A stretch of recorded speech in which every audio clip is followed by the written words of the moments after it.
Foreign money has been sneaking back into stocks, but it's really been a remarkable story into the precious metals and a lot of hard commodities. Gold, for example, up north of 2 1/3%. Look at silver up almost 7%. Copper doing now, quite well. let me say this. Now, you see how silver is up almost 7%. Gold is up to almost 2.5%. What usually happens, and I'm gonna continue to educate y'all, right? What usually happens is that once people start losing confidence in what's going on with the banking industry, they start to put their money in assets like I have been telling y'all to do in the very beginning. Then they want to start moving their money into assets. Now, rich people understand that you can't just keep cash in a general sense, right? Because, again, you're losing money just based off of the cost of inflation. The value of your money is going down every single day. If you want to get that game, go watch a previous stream or go on to Bag Chasers, Patreon. There's information on that in there, right? But then other things that we start to use in order to validate the assets, we start to move money around. Now, people don't pull their money out and just sit on the money. They gotta move it around. You have to move it around. And then when you start seeing the collapse or you start seeing people lose consumer confidence, they start moving it into more assets, such as precious metals, gold, silver, things like that. All right. It's one of the reasons why cryptocurrency started to take off. Cryptocurrency was not only a way for people to be able to move money around as far as not being able to track or making black market, off market deals in which you didn't have to have a whole bunch of cash, but you didn't want to be tracked by the banking system. Cryptocurrency was also a way for people to be able to leverage their resources into something else other than gold and silver. So just keep that in mind. As well, don't say Robert Kiyosaki wasn't telling you that this was a good haven in these dicey times.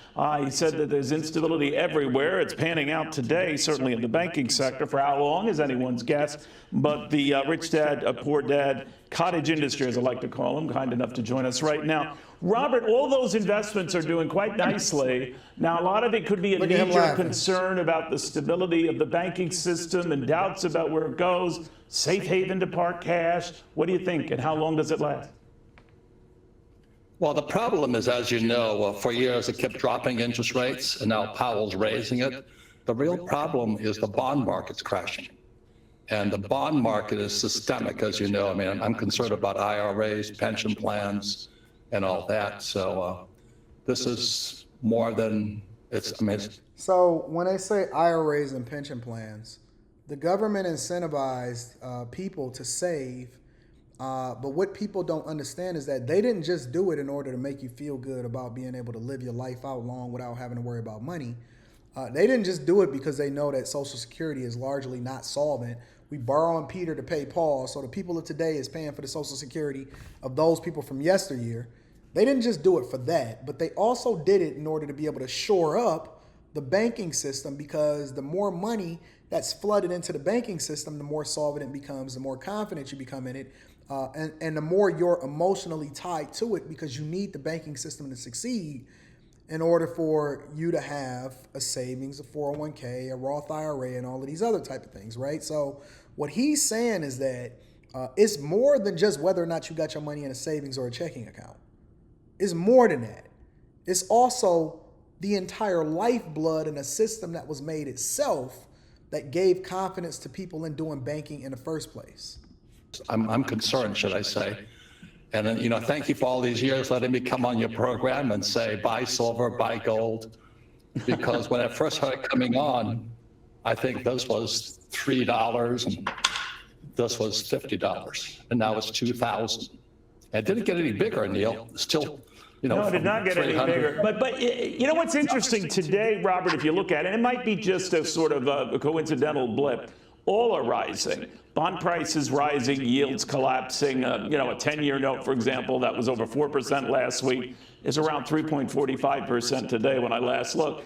So bonds doing well, you know, stocks holding up fairly well, bank stocks off their lows, metals doing just fine. That can't continue indefinitely, so what wins out? Now, the thing that I see is that the Fed and the FDIC are signaling hyperinflation, which makes gold and silver even better, because this thing here is trash. they're going to print more and more of this fake money. And that's what the Fed and the FDIC is signaling. We're going to. Now, why would they print more money for those of you? Because Robert Kiyosaki breaks it down really well as far as how money works on a very fundamental level with Rich Dad, Poor Dad. If you have not read Rich Dad, Poor Dad or the Cash Flow Quadrant, you should go and pick up those books, right? But why would it signal hyperinflation? Why would inflation be affected by what's going on with the banks crashing and things like that? Well, where do you think that they're going to get the money from in order to be able to give consumers more confidence beyond the $250,000 per deposit, even though Silicon Valley Bank and other banks are failing as a result of it? They're going to print more money.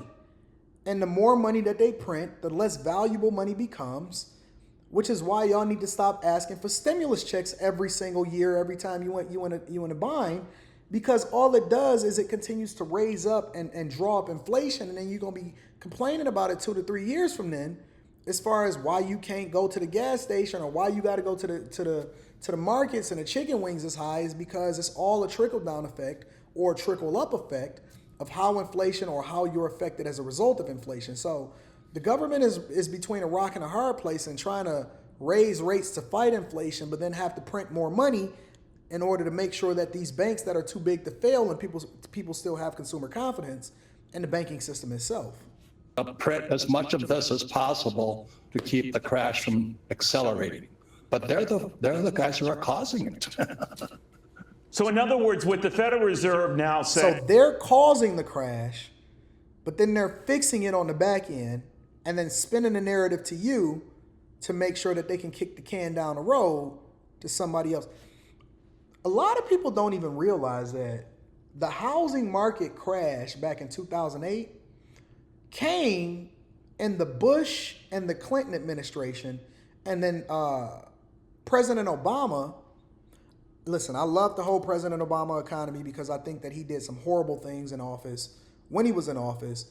But one thing that he did do was he was forced to steer through the problems that President Clinton and the Bush administrations before them manufactured a housing crisis that then he had to inherit, which was one of the reasons why it was so easy for us to vote for Obama, because we needed hope, and he sold hope. President Obama sold hope. But the manufacturing of the housing crisis came way before Obama ever hit office. That was the thing that he ran on, was that everything was so fucked up. And listen, we came in like Martin Luther King, and I'm going to come with hope. And then he pushed all of these alphabet principles and everything, because Congress, they controlled all of the government branches, and he was able to get Obamacare passed through and all of this other type of stuff. But that was manufactured back when Clinton and the Bushes were in office. That didn't happen on his watch. Now, he did a bunch of other shit that we didn't like, but that didn't happen on his watch. That happened when y'all was saying that President Clinton, while he was getting that head in the Oval Office, y'all was saying he the blackest president that we'd have never had. Clinton, my mans. Meanwhile, he was fucking up your economy, and you was gonna lose your house as a result of it. Reading super chats throughout the show.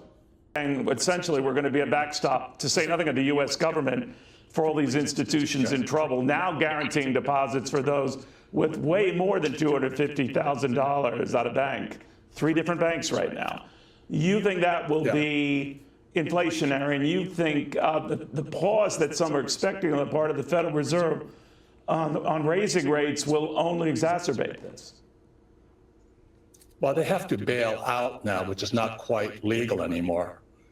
But as I said, they're going to print more and more of this stuff, and it makes this stuff gold. And I think this is the best investment of all, is silver, because every Tomahawk missile has 30 pounds of silver in it.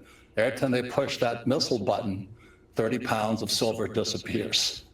So. And what are we saying here? When 30 pounds of silver disappear, that means that the scarcity makes the value of something go up, is what he's trying to communicate to y'all. The more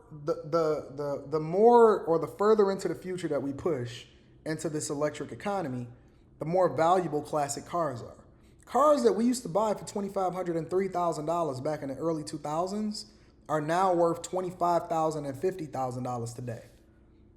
Cars that we used to buy for $2,500 and $3,000 back in the early 2000s, all of those old schools, the Monte Carlo SS's, if you can even get your hands on a Buick Regal or a Grand National, you're going to be paying anywhere from $40,000 to $100,000, depending on whether or not the type of version that car that it is.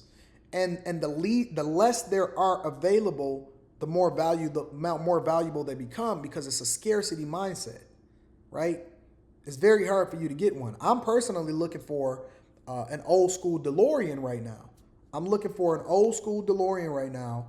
And in order to get one mint, you're going to be paying out your nose for it. So he's absolutely right.